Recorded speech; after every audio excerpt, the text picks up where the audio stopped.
Je me suis dit, on a beaucoup de nouveaux cracks. Déjà, merci de rejoindre la Crackserie. Et justement, vous entendez cracks, Crackserie, Gouloutamam. Vous vous dites mince. Gouloutamam. Voilà. Je mange. Et j'utilise, merde, je comprends pas, j'ai pas tous les termes. Je vois qu'ils sont dans un délire. La station thermale, pourquoi dire les termes en direct de la station thermale? On va démêler les cartes, on va vous donner le lexique, je vais répondre à toutes vos questions afin de comprendre CKR. Je vais vous raconter la genèse de ce podcast, les expressions, comment elles sont nées, les running gags et tout. Voilà, un petit épisode qui permet aux anciens d'avoir de bons souvenirs et aux plus récents de comprendre un peu plus comment on fonctionne, tout simplement. Voilà. En fait, avec Mourad, mon associé, sur Rendez-vous avec Kevin Razi et puis sur tous les autres projets qu'on a fait jusqu'à la radio, etc. On s'est toujours dit, putain, on aimerait bien pouvoir faire des émissions, mais le problème, c'est que ça devenait de plus en plus compliqué. Les gars, quand tu tapes à leur porte, ils se disent, ah, c'est Kevin Razi, ouais, sympa, mais en vrai, derrière, si tu veux, ma notoriété me permet, genre, juste qu'on m'ouvre la porte et qu'on me dise, ah, mais oui, je te connais, machin. Mais pas au point de m'inviter à rentrer et de me dire, bah, vas-y, tiens, on va faire une émission ensemble. Et donc, ça a été très compliqué, après la radio, de pouvoir retrouver des médias qui étaient chauds, que je puisse présenter des émissions, etc.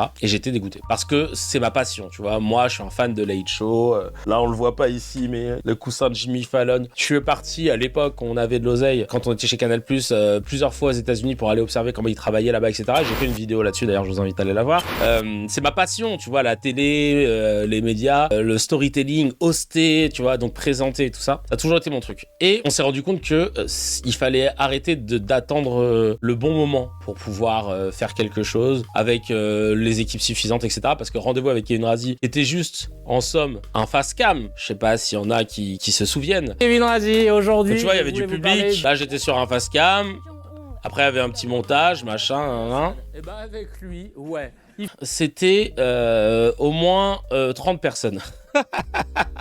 Il y avait 4 auteurs, il y avait une rédactrice en chef, 2 journalistes, 2 graphistes, un monteur, le showrunner, la chef d'édition, il y avait le réalisateur, il y avait des truquistes, il y avait 3 caméramans, un qui utilisait la grue. Et autant te dire que ça faisait du monde. On s'est dit, il faut qu'on arrête d'attendre d'avoir cette équipe-là, on l'aura jamais, trop cher à faire tout seul.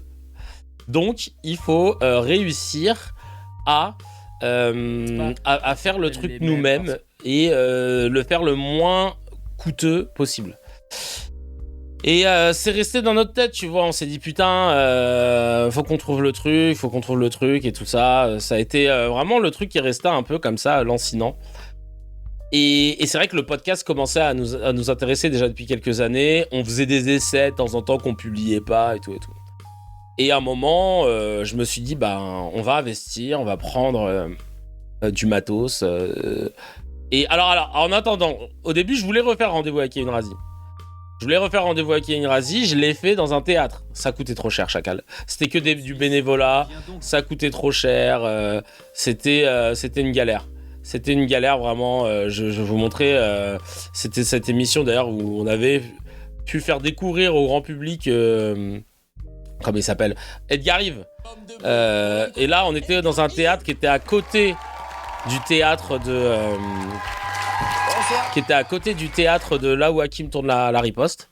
Et donc là, tu vois, on a essayé de refaire les mêmes choses, mais ça a coûté de l'argent, notamment au réalisateur qui a investi pour le décor, la technique, etc. Et vraiment, ça, on a essayé de le faire. On avait fait Camille Lelouch, Ouvrir les yeux verts. On a fait Greg Guillotin, Kader Nemer, AD94, Camille Lelouch, j'ai dit. Bref, et ça coûtait trop cher à faire. Dites-vous, même ça, en mode Jérémy Nadeau, merci beaucoup, bébé. Et donc, ouais, c'était une galère. Donc là, on s'est dit, il faut qu'on trouve un truc plus simple à faire. Idriss Aberkan aussi, c'est vrai, je viens de voir. Après, on a essayé de faire moins cher. Et on est allé chez le réalisateur Maxime. Là, on était avec Manuquet et ma pote Anna Talan. Et on s'est dit, bon, on va le faire. Mon pote Maxime, franchement trop gentil, dans la maison qu'il avait dans le 9-4, il a aménagé un studio et tout. Il s'est dit, bah là, vous pouvez le faire dans le studio. Donc, mais c'était pas pareil parce qu'il y avait plus le public. Et là, je me suis dit, bon, est-ce qu'on va le tenir ce format? En plus, c'est pas à côté, etc. Donc, waouh. Mais tu vois, c'est pour vous dire, on a tellement une passion. J'ai tellement une passion de ça, Chacal. que je voulais pas lâcher l'affaire. Mais il faut s'adapter à l'ère du temps aussi. Il faut pas être, tu vois, complètement obsédé. Et le 9 décembre 2023, on fait rendez-vous avec Kevin Razi et je réunis Candy. Candy, c'est une humoriste.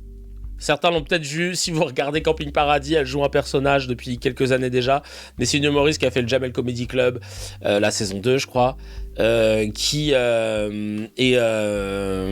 est comédienne humoriste, autrice, qui a écrit sur mon ancien spectacle, qui était autrice sur Rendez-vous avec Kevin Razi, elle a la punchline facile, etc. Et là, j'invite Dr H, parce que je voulais qu'on fasse une discussion à 3 et qu'on voit ce que ça donne. Et tu vois, un truc chill à la maison, donc on installe des iPhones, des micros, le son était galère, etc. Et là, il faut savoir que Hamza, il comprenait pas qu'on allait le filmer. En fait, Hamza, je lui ai dit de venir et il m'a dit « Ah bah vas-y, je viens », mais il croyait qu'il allait juste regarder l'émission.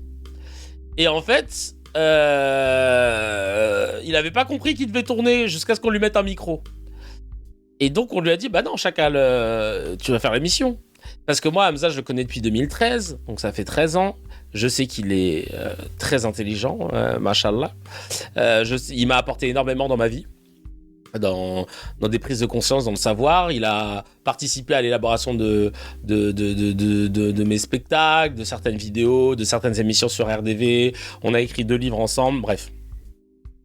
Et là, bim bam boum, on se retrouve dans le premier épisode de CKR, le 9 décembre 2023. Et là, l'idée, c'était... On était dans le salon chez Kevin Razi.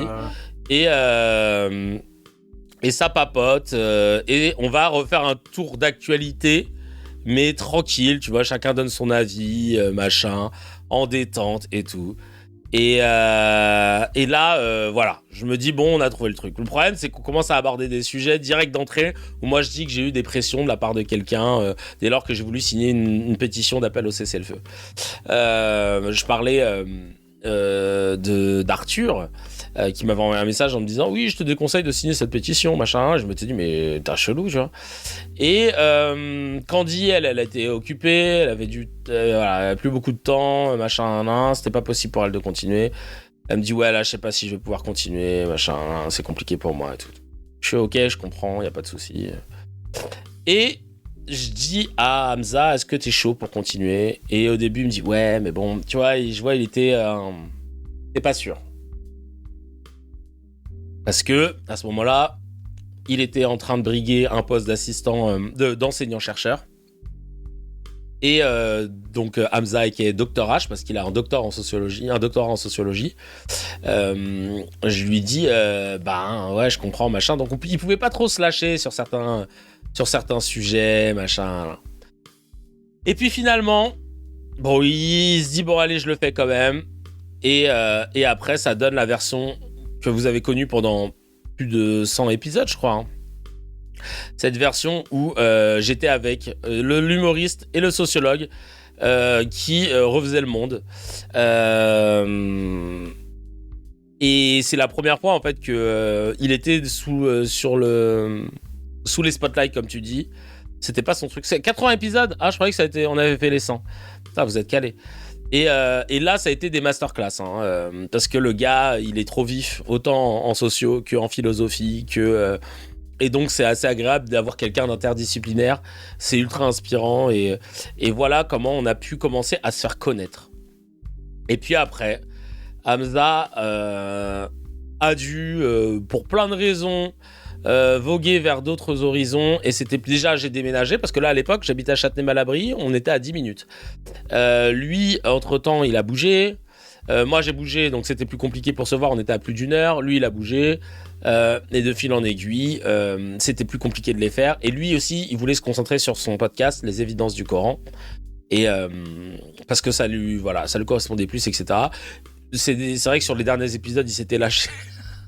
Il se lâchait de plus en plus, et je pense que ça a commencé à lui porter préjudice. Et moi, je me suis dit, qu'est-ce que je fais là, tu vois? Encore une fois, je suis tributaire d'autres personnes que moi, et ça me rend ouf.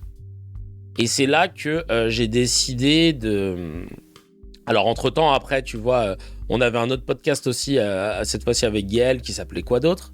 Donc, Gaël, vous l'entendez souvent pour les nouveaux, c'est ma chérie, que voici. Et ça, c'était pour pouvoir avoir la monétisation sur Twitch. On avait fait pour plein de lives, parce qu'il fallait qu'on fasse plein de lives.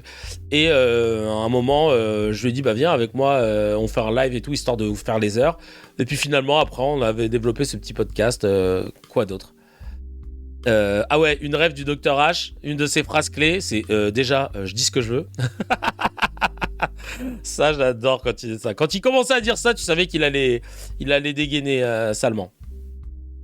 Et donc, là, tu vois, je me retrouve à un endroit où je me dis, j'ai besoin d'être en capacité de pouvoir faire des émissions sans me dire, ah là là, je dépends de un tel, je dépends de l'autre, et ça me rendait ouf. Je cherchais cette indépendance. Cette indépendance de la télé, cette indépendance des gens, cette indépendance de... Parce qu'à la télé, t'as pas d'indépendance. Même si t'es huge et tout, demain, t'es même tout Hanouna que t'es sur M6, si M6 décide de te dire, bon, bah on fait plus ton émission, tu fais plus d'émission, tu vois. Et idem pour Yann Barthès. Là, tu vois, ils ont demandé de réduire les coûts sur Quotidien. Et ben, il faut réduire les coûts sur Quotidien. Ah, merci de vite fait de partager l'Insta de Gaël. Je vous invite à aller suivre l'Insta de ma chérie qui fait plein de contenus différents. Ah, joyeux anniversaire à Likoua. Joyeux anniversaire à toi. Alors. Et donc... voilà, là, ça y est. Et donc, voilà, je voulais plus être dépendant de qui que ce soit pour pouvoir faire du contenu régulièrement. Et moi, ce qui m'anime, c'était de commenter l'actualité médiatique, de voir... la sémantique, de voir comment il y a des obsessions et de fil en aiguille, comment on constate des kayfabe. Et ça aussi, c'est un terme qu'on va expliquer. Et c'est comme ça, en fait, de fil en aiguille, que j'ai investi dans un matos portatif qui m'a permis de pouvoir faire des lives tout seul, en React. Et en plus de ça, même en n'étant pas chez moi, j'ai commencé, je crois, à Avignon, dans le salon de la maison dans laquelle on était. Et de fil en aiguille, après, j'ai commencé à travailler un peu plus mon montage, mon setup, pour arriver à la version... que vous connaissez, toujours avec ce costume, etc. Au début, j'étais habillé en chill. Bon, là, c'est parce qu'il fait chaud que vous me voyez en t-shirt et puis je fais la promotion de la marque que j'avais tant promise. Mais après, j'ai décidé de remettre, comme à l'époque, la chemise, le costume, mais toujours avec une casquette parce que je pouvais pas me coiffer tous les jours. Et ça faisait un peu une DA draft NBA. Pourquoi ? Parce que je disais, en fait, en gros, à la télé, les gens, on les croit juste parce qu'ils ont une chemise, un costume et on se dit qu'ils sont respectables. Alors, bah, moi aussi, même chez moi, même en moitié en pyjama, je peux faire la même illusion. Donc, toujours dans cet esprit de narratif, d'illusion, de kayfabe, etc. Alors, maintenant que je vous ai fait la rétrospective, voilà, vous avez vraiment... tout le background. Et aujourd'hui, c'est KR, c'est ce que vous regardez actuellement. C'est sur ce setup que vous regardez. C'est avec cette fluidité technique qu'on n'a pas eu. Hein, les anciens connaissent les démarrages compliqués. Les démarrages compliqués, les faux départs. Et franchement, on en a fait du chemin. Les lives en duplex avec Dr H en Indonésie pendant un mois. On se tapait pour faire les lives. Ça sautait tout le temps et tout. Ah ouais. Franchement,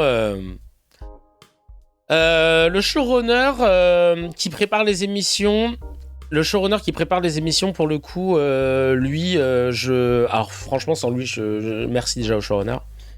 Le showrunner qui prépare les émissions m'a demandé, au moment où il a commencé à reprendre le flambeau, comme il a d'autres activités à côté, de ne pas le citer. Voilà, il me dit, ne me crédite pas, c'est pas grave.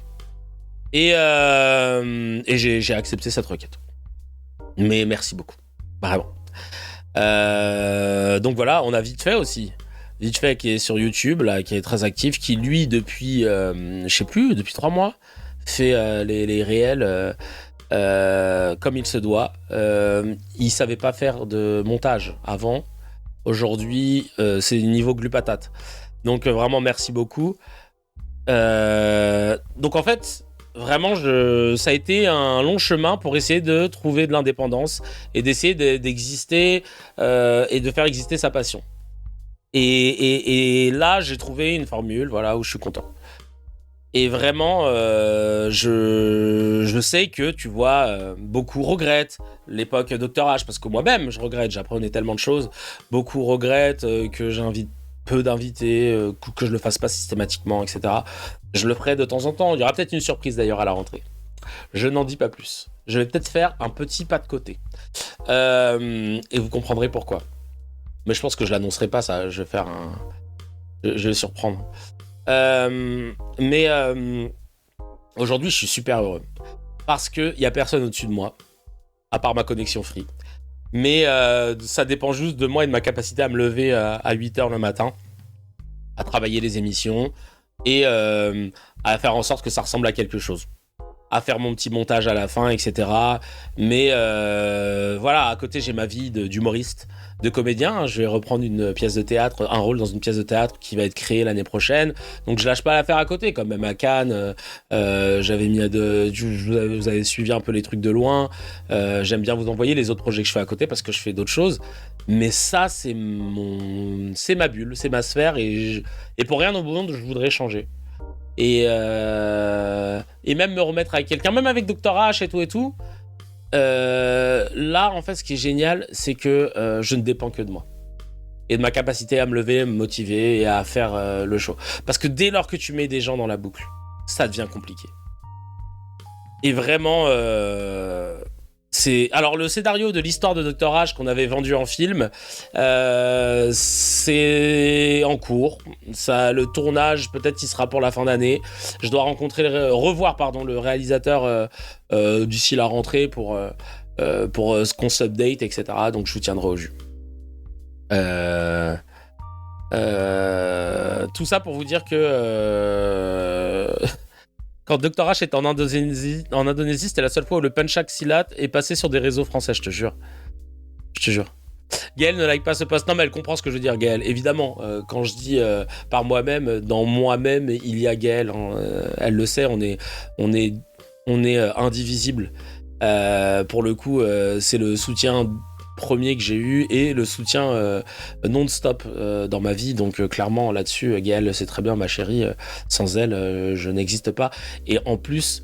elle connaissait strictement rien à la réalisation et c'est elle qui a réalisé et monté les premiers épisodes, je sais pas si vous vous rendez compte, gérer la lumière, etc. Et puis même là, le cadre, les lumières, etc. C'est elle qui l'a soigné, mais elle avait compris que j'avais ce besoin de pouvoir me dire, je me pose, j'allume tout et je tourne. Il y a que comme ça que tu peux avoir de la récurrence. Nous, à l'époque, fallait pousser la table dans le salon, ramener la roadcaster, brancher les micros, faire passer les câbles, installer les lumières. Attention parce qu'il y a le frigo derrière, t'as nettoyé le frigo parce que là il y a des traces, machin. C'était tout un setup. C'était pas easy. Là, t'arrives, tu te poses, clac, clac. Tu vois, on a tellement optimisé. Voilà, j'ai mes boutons derrière, hop, j'allume, tac. J'ai ma petite télécommande, hop, tu vois, la sensation thermale, hop, mes petites lampes, elles sont à portée de main, hop, hop. Hop, c'est bon, ça... Et le micro, il est déjà là. Il est déjà accroché. Mais c'est un truc de ouf. Il y a un chargeur spécial pour le MacBook qui reste que dans le studio. C'est-à-dire que quand j'arrive, je sais qu'il y a un chargeur. C'est pas putain, il est où, machin, là. Il y a un câble spécialement pour l'iPhone, parce que je tourne à l'iPhone, pour le charger en cas de problème. En fait, on a optimisé à fond. Et j'ai mes chemises et mes costumes qui sont HAL, si j'ai besoin. Donc vraiment, tu vois, ça a été une optimisation de fil en aiguille pour que je puisse vous faire des épisodes même en été. Voilà. Et donc tout ça, en fait, c'est le fruit de tout le monde. De toutes celles et ceux qui ont donné de la force, que ce soit Mourad au début, que ce soit Dr H, Candy, que ce soit ma chérie Gaëlle, hein, qui a été là dès le départ, Mani le chat qui montrait ses fesses pendant les émissions, et le showrunner, tout, le Chappy Cracks, toutes celles et ceux qui ont donné des emojis, les idées, les modos, qui se font un taf de ouf. Merci beaucoup d'être là. d'animer le Discord, d'avoir créé le Discord. Ça, c'est Apache, et qui est Alexis, et qui est Apache, qui nous a... qui est l'architecte du Discord, parce que moi, je connaissais pas. Donc, vraiment, tout le monde a apporté sa pierre à l'édifice. Mais évidemment, à la fin... et j'oublie des noms, et je suis désolé. Hein. Mais à la fin, ça dépend que de WAM. Et ça dépend de ma volonté de le faire ou pas. Et je pense qu'aujourd'hui, là, cette hors-série fait office, on va dire, officieusement du 289e épisode. Donc pour tenir autant, c'est que moi j'étais déter. Mais j'avais juste besoin de me dire, personne ne peut m'arrêter. C'est-à-dire que là, au moins, je suis pas tributaire, parce qu'il faut savoir que Dr H, je balance une petite info sur lui, il m'en voudra pas. C'est pas quelqu'un de ponctuel. Donc quand tu lui dis rendez-vous à 12h30 à la maison, il faut que tu t'attendes que ce soit pas avant 13h qu'il arrive. Et donc là, moi qui suis... Là, t'es là, bon, t'attends. Bon, attends, machin. Et là, en fait, du coup, c'est tellement agréable de me dire que voilà, il y a tout le setup qui est déjà préparé, parce qu'à l'époque, comme je vous le disais, il fallait le préparer, ce fucking setup. Hein. Et donc là, voilà, ça fait du bien de pouvoir enfin faire CKR. CKR, une émission humoristique où on analyse comment les médias parlent de l'actualité. J'adore la sociologie, grâce à Dr H, mais j'étais déjà fan. J'ai fait un bac ES et c'était une de mes matières préférées, la socio. Et surtout que mon prof m'avait dit que Bourdieu aurait dit un bon humoriste, c'est avant tout un bon sociologue, et je me suis dit, putain, mais c'est moi. Ce qui fait que ça m'a poussé à faire une demande de validation d'acquis d'expérience pour un master en infocommunication, parcours culture société, parcours culture médias et société, et je dois passer mon oral en septembre pour avoir partiellement ou intégralement ce master afin de pouvoir enchaîner avec des études afin de pouvoir travailler une thèse. Une thèse ou plusieurs thèses, potentiellement au charisme. Le charisme, c'est le centre... alors attends, que je me trouve... Le centre d'analyse et de recherche interdisciplinaire sur les médias. Et donc, il y a un des membres du jury qui fait partie de ce centre et qui pourrait peut-être être la personne idéale pour être mon directeur de recherche. Parce que j'avais envie, après l'absence de Dr H, de me dire que reprendre les études, même à 38 ans, ça pourrait nourrir aussi mon analyse, mes réflexions, parce que j'ai une connaissance empirique de ce que je fais, mais j'aimerais aussi l'épaissir avec de la théorie. Et donc on m'a conseillé plein de livres que des cracks m'ont conseillé, que j'ai trouvé aussi en fouinant un petit peu. Donc là j'ai ma petite pile de livres qu'il faut que je finisse.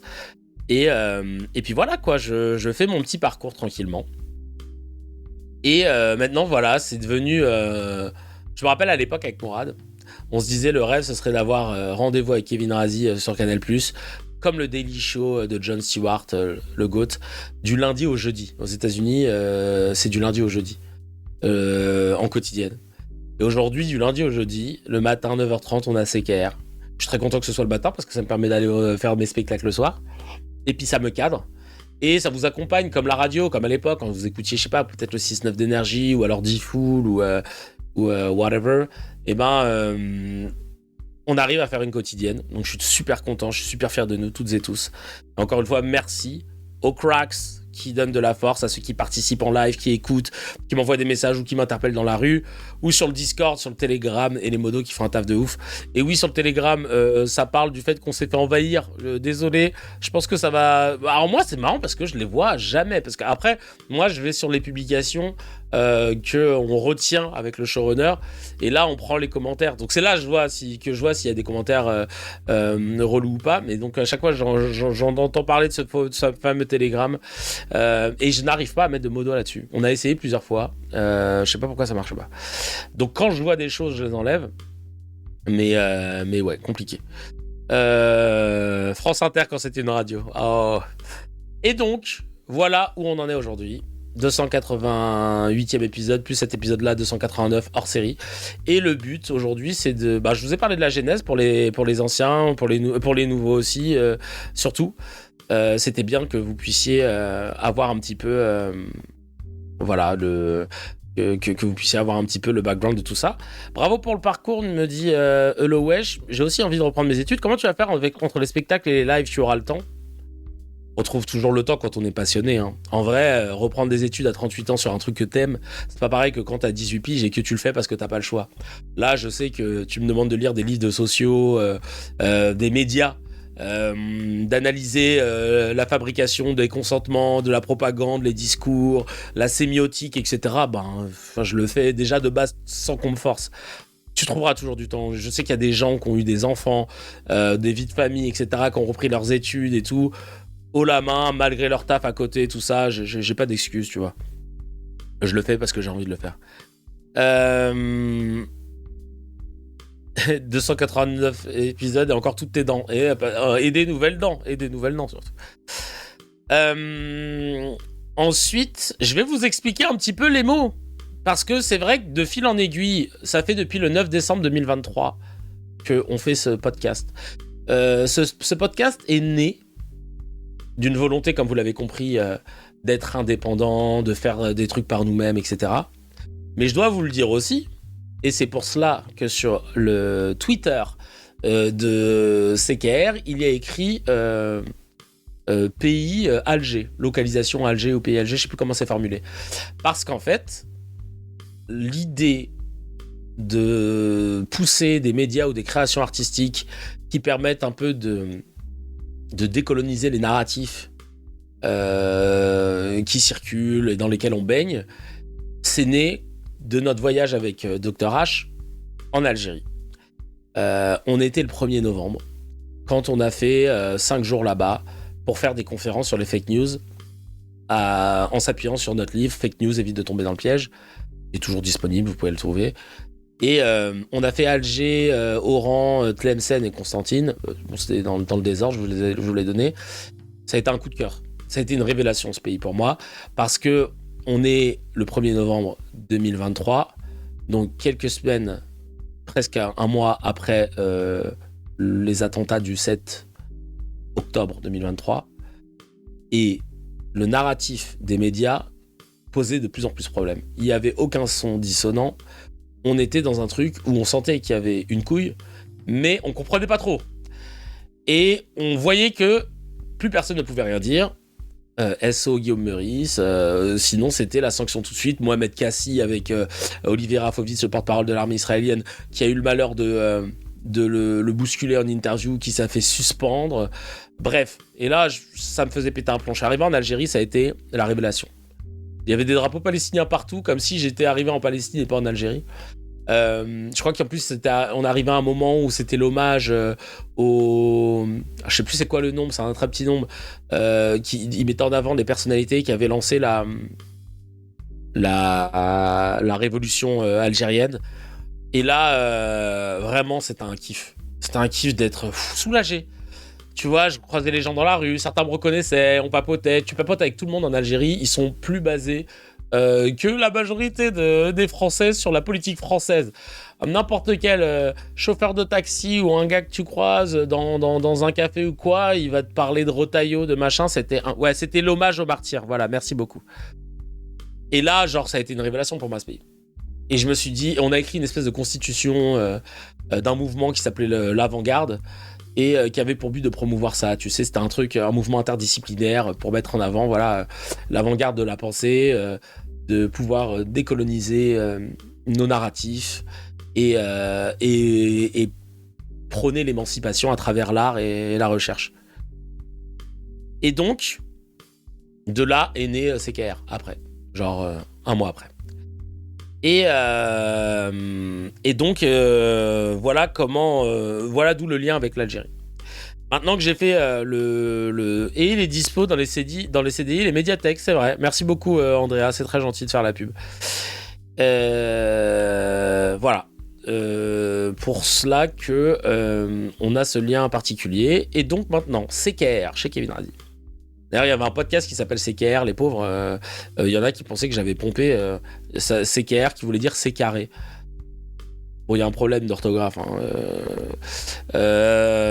Mais c'est pas du tout, j'ai pas du tout pompé sur eux. Alors je sais pas s'il existe encore ce podcast, mais moi CKR c'était vraiment par rapport à mon nom. Ah putain, il y a un groupe aussi de rap qui s'appelle CKR officiel. Putain, décidément. Moi c'est juste chez Kevin Razi quoi. Donc voilà, c'est trop loin à dire à chaque fois. Donc le nom, ça vient de là, parce que on tourne à la maison. Vous avez souvent entendu le fameux Kullu Tamam. Voilà. Kullu Tamam. Alors, Kullu Tamam, ça a été un de nos fous rires. On remonte le passage peut-être. Alors attends. On remonte le passage peut-être. Kullu Tamam. Hop, on va voir. Sur X. Ah bah évidemment, quand je dis Kullu Tamam, il n'y a que des trucs que nous on a écrits. Ou de No Cracks. Ah voilà, c'est là. C'est là. Écoutez. On va écouter. Florence Bergeau-Blacker. Bergeau-Blacker. Qu'on appelle Bergeau-Claqué chez nous. Qui a été chercheuse au CNRS. On a du mal à y le croire. Mais bon, maintenant, nous, on dit qu'elle cherche le CNRS pour la vanner. Et on l'appelle Bergeau-Claqué. À tel point que j'avais oublié que c'était Blackler. Et elle est censée être chercheuse, et elle est spécialisée dans le monde arabe et dans le frérisme. Notion très nébuleuse, qui fait partie de la kayfabe aussi, et on va vous expliquer juste après le mot kayfabe, qui est un peu l'axe de ce podcast.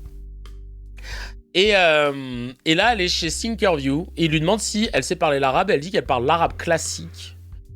Et là, il lui pose une question. Parce que j'ai appris l'arabe, mais je ne le connais pas suffisamment Vous avez appris quel pour le arabe? lire. L'arabe classique. J'avais été en Syrie pour apprendre l'arabe. Kullu Tamam. Comment? Kullu Tamam. Je mange. Non. Je commence à voir. Ah, d'accord. Pardon.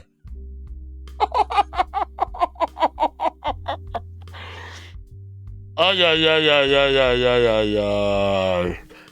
C'était tellement drôle. Je mange?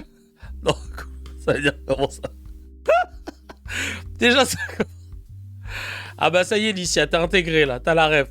Et ensuite, il l'a retenté. Vous l'avez appris où, vous? Du côté de l'Égypte. Du côté de l'Égypte. Ok. Bon, enfin... J'ai pas de date pour l'instant de spectacle, là. Je reprends juste dans les comédie clubs, mais je travaille sur mon spectacle, donc je vous tiendrai au courant. En plus, on n'a jamais appuyé ce point, nous dit Jules, mais l'arabe classique, ça veut rien dire. Et Kullu Tamam, c'est pas trop de l'arabe syrien qu'elle dit avoir appris. Non, bah lui, pour le coup, lui, il a appris l'arabe égyptien. Et il y a un cracks ou une cracks qui disait justement que Kullu Tamam, ça veut dire tout est ok, ça va, mais c'est employé par les Égyptiens, il me semble. Donc je l'ai appris, et ça fait bien longtemps. Comment on dit comment ça va?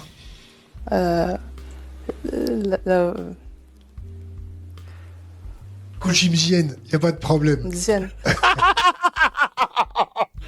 Kouchimzienne, y a pas de problème. T'es une merde, y a pas de problème. Et là... Mais après, elle aurait pu... Parce que c'est marrant, parce que il lui pose 2 fois la même question. Parce qu'il lui dit comment on dit comment ça va, et juste avant, il lui dit Kullu Tamam, ça veut dire comment ça va. Donc en vrai, on s'est toujours dit, elle aurait pu lui répondre bah Kullu Tamam. Bref, Kouchimzienne, y a pas de problème. Et d'où maintenant le Kullu Tamam. Kullu Tamam. Je mange. Y a pas de problème. Ah là là là là. Ouais, on aurait dit quelqu'un qui a pas fait ses devoirs. Vraiment, on aurait dit une candidate aux élections législatives du RN à qui on demande mais vous proposez quoi concrètement comme réforme? L'immigration. Bref. Le plus marrant dans la vidéo, c'est pas le je mange, c'est le y a pas de problème. Bah oui, parce qu'il est tellement dénigrant.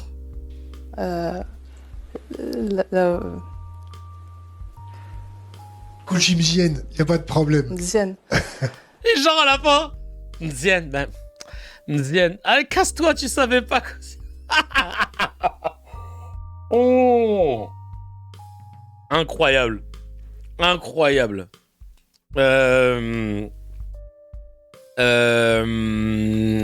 Et donc voilà pourquoi on utilise. Et ça c'est Jules de Sancier-d'Aubenton. Putain, même ça de Sancier-d'Aubenton, ça vient d'un. Parce qu'avant c'était pas son blaze, c'était AKM. Jules de Sancier-d'Aubenton, parce qu'on avait découvert un chroniqueur rebeu qui s'appelait genre, je sais plus, Abdel de Rochechouart, je sais plus, Sans Sulpice, oui. Et du coup, on était parti sur un délire où on a commencé à tous inventer des mots avec des stations de métro. Putain, qu'est-ce que c'était drôle. Et du coup, Jul est devenu Jul de Sancier de Menton, le J de Sancier de Menton. Et c'est Jul qui m'avait dit, Kevin, plutôt que de dire « Ah là là, il s'est fait casser, il s'est fait éparpiller façon puzzle pour parler de quelqu'un qui s'est fait terminer, qui s'est fait renvoyer dans les cordes pendant un débat, pendant un truc. » Il m'a dit, on devrait dire « Il s'est fait Kouloutamam, il s'est fait manger. » Et voilà, Kouloutamam, ça veut aussi dire ça. Ah, tu t'es fait Kouloutamam, tu t'es fait manger, tu t'es fait défoncer, voilà, il t'a eu. Compliqué à apprendre l'arabe, enfin si c'est vraiment, ça veut dire quelque chose vu les différents pays qui parlent. Je crois que c'est un peu compliqué à apprendre l'arabe. La langue française reste très compliquée aussi, quand même. Mais c'est vrai que moi, j'ai voulu l'apprendre, c'est pas facile. Parce qu'en plus, t'as des gens, ils savent lire l'arabe, mais ça veut pas dire qu'ils savent le parler. Enfin, tu sais, c'est tout un truc. Tu peux savoir déchiffrer sans comprendre. Enfin, tu sais, parce que moi, ça me faisait bizarre quand mes potes, ils me disaient « Si, je sais lire l'arabe. » Ah ouais? Et du coup, ça veut dire quoi? Bah, je sais pas, mais je sais le prononcer. Alors que, tu sais, moi, tu me dis « Je sais lire le français. » Bah, je comprends ce que je lis. Mais en fait, il y a tellement de... Déjà, écrire à l'envers, c'est pas évident. Et puis, il y a toute une mécanique. En tout cas, force à toutes celles et ceux qui y arrivent. On a quoi d'autre comme expression? L'église au milieu du visage. Alors ça, c'est une connerie que j'aime bien dire parce que j'aime bien twister certaines expressions. En fait, ça vient de l'expression l'église au milieu du village. Ça se voit comme l'église au milieu du village, donc ça veut dire que c'est grossier, c'est voyant. Ou alors comme le nez au milieu de la figure, j'ai décidé de mixer en disant l'église au milieu du village. Voilà, tout simplement. Du visage, pardon. Le bot qui a sorti l'autre jour sa couloute grave. Ah ouais, c'est vrai, il y a un bot qui a sorti ça sur Telegram. Ça, c'était très drôle. Donc voilà, il y a le fameux « au purée de pommes de terre ». Ça, c'est quand je suis choqué. Je suis « Oh, purée de pommes de terre », mais c'est pas vrai. Ça vient d'un mème, d'un daron renois de je ne sais quel bled qui avait sorti... Oh, purée de pommes de terre, mais c'est pas vrai, ça. Et du coup, c'est resté. C'était un mème que j'utilisais déjà à la radio. Il y a... Souvent aussi, parfois quand je vais insister sur quelque chose, je vais vous dire, je le dis et je le redis. Alors ça vient évidemment de Chalgoumi. Son histoire. Vous le redites aujourd'hui. Je le dis et je le redis. J'adore. Trèfle de plaisanterie, oui, de temps en temps on le dit, ça c'était Bardella. Trèfle de plaisanterie. Get Out. Souvent, vous allez nous entendre parler de Christine Kelly. Et on va l'appeler Christine Get Out. Pourquoi? Parce qu'elle nous fait flipper depuis qu'elle est sur CNews Europe 1 là, ces dernières années. Elle est en mode « J'adore le cochon. Le cochon en sauce, le cochon... » Ah voilà, moi, et je suis née entre deux cocotiers. Elle dit des trucs, on a l'impression que c'est une blanche raciste qui est coincée dans son corps, comme dans le film Get Out. Donc souvent, on est en mode Get Out, où on dit Christine Kell Out, voilà. Alors attends, je crois qu'on l'a la vidéo. Tiens, putain, qu'est-ce qu'on avait... on avait pleuré de rire sur cet extrait, je crois. On avait pleuré de rire. Tout le monde avait dit moi je suis marocain, je suis entre deux chameaux. Ah ouais, vraiment ça, c'était du petit lait complètement zinzin de l'espace la scène. Ah merde, attends. Hop, je vais vous mettre la petite vidéo. C'est bien, ça nous fait... Alors vous avez vu, je vais sur le Discord, le Telegram pour trouver les vidéos. Elles sont bien référencées, donc je les trouve rapidement.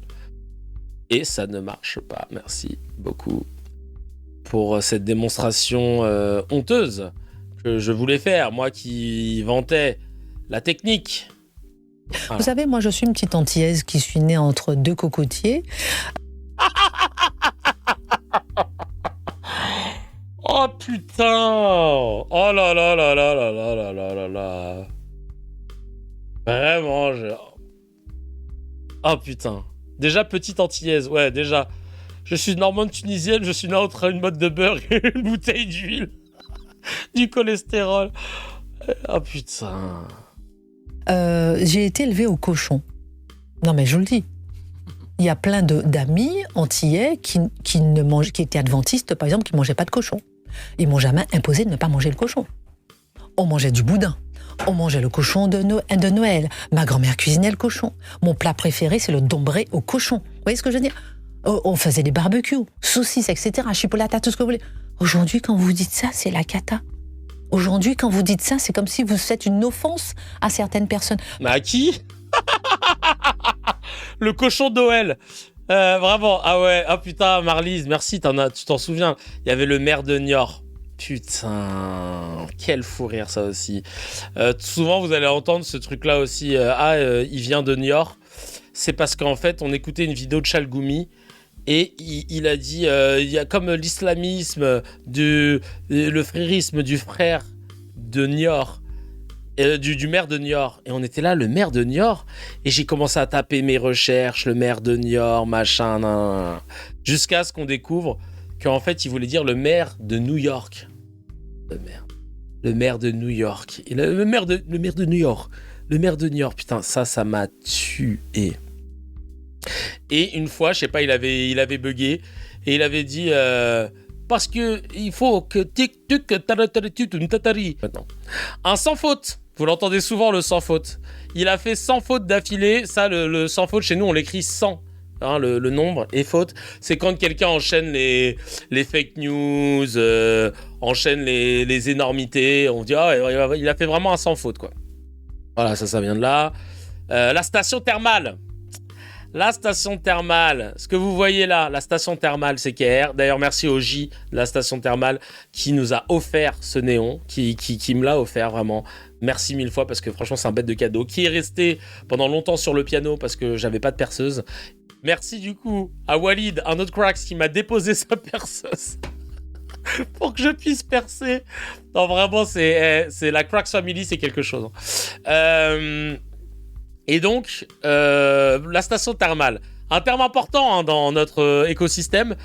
Alors, la station thermale, en fait, si vous voulez, c'est parce qu'il y a une expression qui est dilétherme. Vous connaissez cette expression. Elle vient d'une fois où un Renoir avait ambiancé... il s'était fait traiter de Mamadou ou de Bamboula par une vendeuse de chez JD Sport, je crois. Et...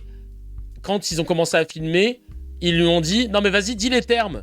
Dis les termes. » En mode « Vas-y, répète ce que tu viens de dire. » Répète ce que tu viens de dire. Et elle voulait pas répéter. Et il lui dit « Oh, mais dis les termes. Dis les termes. » Et donc, le même est venu de là. Je vais vous montrer la vidéo. C'était pas méchamment. Oh, mais dis les termes. Dis les termes. Dis les termes. Dis les termes. Pourquoi tu fais de... Tu enjolives les choses, là. Dis les... J'avais oublié qu'il disait « Tu enjolives les choses, là. » Oh non, mais dis les termes. Dis les termes. Ça, c'est très drôle. Ouais, il y a des nouveaux, là. On a fait un épisode... l'épisode de la perceuse. Tiens. Ah ouais, putain, ça, c'était long. Il a été long, l'épisode de la perceuse. Pourquoi tu essaies d'enjoliver les choses? Donc voilà, le dit les termes, il vient de là. Et après, sur les réseaux, c'est pas de mon invention, il y avait une expression qui disait « Oh, quand quelqu'un a vraiment dit des choses réelles et a posé les choses sur la table, on dit qu'il a dit les termes. » Et il y a une expression qui est arrivée très vite où ça disait « Oh, il a dit les termes en direct de la station thermale. » Et moi, j'adore ces petits jeux ces jeux de mots. Il a dit les termes en direct de la station thermale. Et donc, c'est devenu... donc, on estime qu'ici, là où je tourne actuellement, c'est la station thermale. Parce que c'est dans cette émission qu'on dit les termes. Parce qu'on est en direct, en live, de la station thermale. Voilà, maintenant, vous avez le truc. Mani, vous entendez souvent parler de Mani. Mani, c'est mon chat. Mon chat qui avait cette fameuse tendance, à l'époque où on tournait dans le salon avec Dr H, comme c'était dans le salon, il était là tout le temps, et il avait cette fâcheuse tendance à monter sur la table, à s'asseoir, et parfois même à montrer son fiac. Il aimait bien montrer. Je finis par un terme. Kayfabe. Kayfabe. Là, vous êtes sur le Google Drive de mon prochain spectacle de stand-up qui va s'appeler Kayfabe. J'ai écrit jusqu'à 3h du mat, j'étais inspiré hier. J'ai dit à Gaël, écoute là, j'ai le fuego, je vais pas dormir tout de suite. Je rentrais du fridge, j'ai joué au joke et au fridge pour la première fois. Et j'avais le feu ardent. Et donc là, je suis en train d'écrire mon prochain spectacle. Qui va s'appeler Kayfabe. Et qui va parler, entre autres, de ce concept que je peux me la raconter, hein, que j'ai mis sur le devant de la scène comme une théorie purement CKRienne. Hein. Là, pour le coup, c'est purement raciste. La kayfabe, c'est quoi ? C'est un terme. C'est un terme qui nous vient du catch. Et ça représente le contrat implicite qui lie les catcheurs et le public. Sous-entendu, on sait que c'est faux, que c'est une mise en scène, mais on fait semblant que c'est vrai, sans même qu'on ait eu besoin de le dire. Et moi, j'ai décidé de ramener dans la kayfabe comme un concept sociologique où je constate que dans l'analyse des médias qu'on fait au quotidien, il y a des kayfabes, et même aussi dans la vie de tous les jours, il y a des kayfabes installés où d'un commun accord, on a décrété que c'était vrai, ou que c'était comme ci, ou que c'était comme ça, entre deux parties minimum, sans même qu'on ait eu besoin de le souligner. Par exemple, une des kayfabes qui nous a mobilisé de ouf, c'était l'histoire des frères musulmans. Où, quand on observe les médias, on avait l'impression que d'un commun accord, entre une partie des médias et une grosse partie des politiques, il y avait ce consensus implicite de dire que c'était la première menace qui pesait en France. Personne ne peut te citer un nom, une institution qui a été gangrénée. Le seul rapport qui a été fait par le ministère de l'Intérieur, il te dit que le frérisme, comme ils le disent, ils ont inventé un mot pour ça, est résiduel. Dans le sport, il concernait un 0,02% des associations sportives. Je sais plus c'était quoi le chiffre. Et de là, on s'est dit, mais c'est quoi ce délire ? Pourquoi ils font tous semblant que c'est une menace alors qu'ils n'ont aucun fait sur lesquels s'appuyer ? Et on appelle ça une kayfabe. Donc voilà, une kayfabe, c'est un contrat implicite.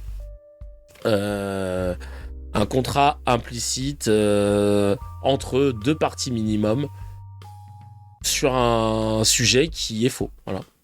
En tout cas, ça fait trop plaisir de pouvoir revenir un peu sur l'émission, sur tout ce qu'on a pu vivre et sur tout ce qu'on va vivre ensuite. Hein. On s'est vu en vrai à travers les Tout le monde le sait, à mon spectacle, certains qui sont venus me voir aussi dans Passeport. Alors, j'avais proposé des invites ou des places à 20 € parce que c'est pas donné le théâtre. Merci d'être là, vraiment. Et c'est pas des paroles en l'air quand je vous dis merci d'être là, merci d'exister, merci de donner de la force parce que sans vous, je me serais pas motivé à ne pas lâcher, mais je l'ai fait, voilà. J'ai jamais arrêté de faire CKR et vraiment je suis trop content. Chacal, si tu as kiffé l'épisode, appuie sur abonne-toi, mets un petit j'aime et clique sur la cloche, ça fait plaisir. Pour voir l'épisode en entier, c'est sur la chaîne CKR Replay que ça se passe. Il y a le lien dans la description et évidemment l'épisode en entier est disponible sur toutes les plateformes de podcast, Spotify, Apple, Deezer.